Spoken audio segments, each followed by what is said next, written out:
Richard is 86 and destitute, even though he worked and saved for his retirement all his life. I sold my house, invested the money, and that was it. I got nothing now. Just imagine what it must be like to work hard all your life and then face desperate poverty in your twilight years. Richard is just one of thousands of elderly Zimbabweans who have been robbed of their right to grow old with dignity. Zimbabwe has suffered political turmoil for over a decade. Total mismanagement of the economy caused hyperinflation and led to the collapse of the Zimbabwean dollar, which has left savings and pensions utterly worthless. Now the US dollar has become Zimbabwe's currency, and once again there's food to buy, as long as you have dollars. But the frail elderly have no dollars. Without charity, they would starve and die. Things are getting more desperate every day, and we do know that it's not going to improve in any way. That's where Homes in Zimbabwe, or HIS, a UK-registered charity, steps in. Since 2004, HIS has been a lifesaver to over 2,000 elderly people of all races in Zimbabwe. And you know, we would have been a lot worse off if it wasn't for the help that has come to us. The charity provides food to 28 residential homes. It also supports a soup kitchen and an organisation called SOAP, which stands for Save Our Aged People, and is a network of volunteers who deliver food parcels to elderly people struggling to survive in their own homes. It's always a pleasure when I know they are here, when I hear the hooter, especially when Dave used to come, we hear the hooter, and we were off down the stairs to go and fetch our parcel, which is, as I say, an absolute godsend to us. Do it then, otherwise we'll have... Without the support of Homes in Zimbabwe, many of them would face starvation.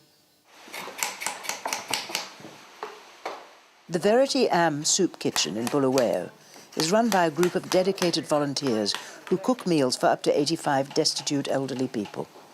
It's a place to eat and to socialise. They look after us very well. I've been coming here for about 4 years now. I would say I'm very happy with the treatment we get here. And the food they give us here is plentiful. It's very satisfying. Homes in Zimbabwe supplies vegetables, fruit, eggs and dried food. It costs just £8 to feed one person for a whole month. But there's such a desperate need that demand always outstrips supply. There's no pensions coming in for them anymore, and this is where the kitchen actually plays a major role in their lives. And there's nobody to turn to, there's no bank balance anymore. There's no pension coming in, so the only thing is the soup kitchen. $10 here and $5 there eventually pays for a plate of food for 1 or 2 people to survive, eh? We're very being grateful for what we are doing. Thanks very, very much. We really do appreciate it from it. The times are hard, you know, all over. It's not easy today. So what is given is appreciated very much. Bulawayo is Zimbabwe's second city. Many frail elderly people can't afford to pay their bills or buy food. The property market has collapsed, leaving them stranded in houses they can't sell. To go shopping, it's almost impossible. For a healthy man to go to the shops would take him an hour to walk there. For me to go there, I don't know how long it would take. It would take the best part of a day there and back, if I had the money. Olive and Bill always looked forward to a time when he would retire from his job as a railway engineer. But just when they needed to rely on their savings and pension, they lost everything. Now they can't pay their bills, and they're completely cut off from the outside world. I wouldn't like to have to beg for the aid from anyone, which of course I will eventually have to do, I know. Here you guys go. The one thing that keeps Olive and Bill going is the knowledge that once a month, Soap will deliver a food parcel on their doorstep, paid for by Homes in Zimbabwe. You have to be careful. If it doesn't arrive, they don't eat. We had a bit of rain. It's been a real terrible shock to us in our old age, because all your working life you having money taken off for some policy or the other, and thinking you'll sit back on the veranda one day and enjoy the little bit of your hard work. And when you resign, you just get told all the zeros have been taken off and not a cent. So here you sit and there's no joy.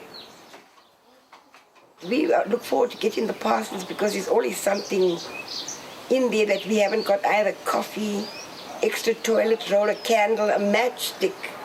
It's also welcome because you just haven't got a way out.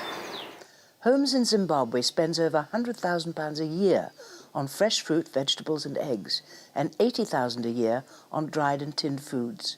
These are purchased in South Africa and distributed by teams of unpaid volunteers to up to 500 people in desperate need.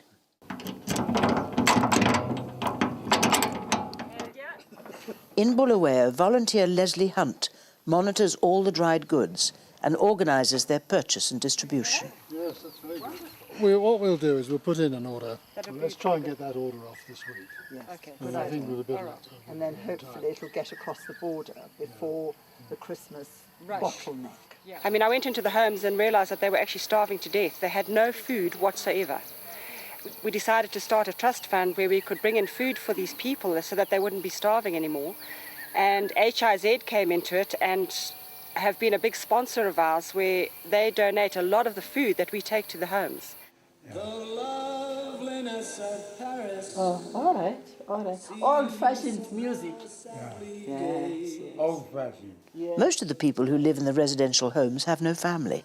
The few who do get help from relatives spend the money on the escalating cost of frail care.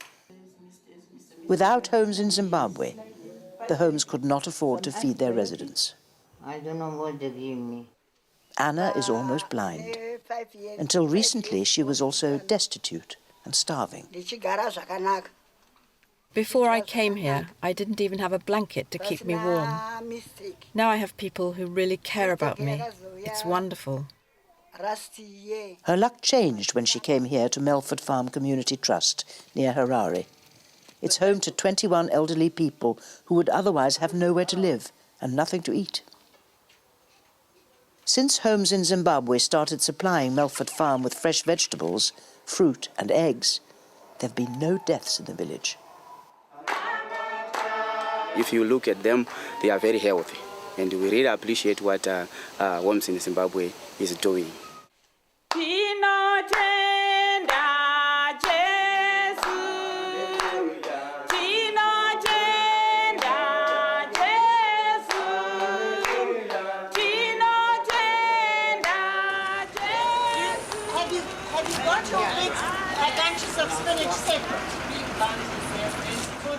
Every Wednesday in Harare, fruit, vegetables and eggs are delivered from a local farm to a central point. They're offloaded and exactly the right quantities are assigned to each residential home by his representative, Marion Footer. Onions and carrots. Then the volunteer drivers deliver it to the homes. Altogether, I look after 22 homes. We do this every week, and this is the fresh produce that we give to each home. Vegetables, fruit, eggs and meat.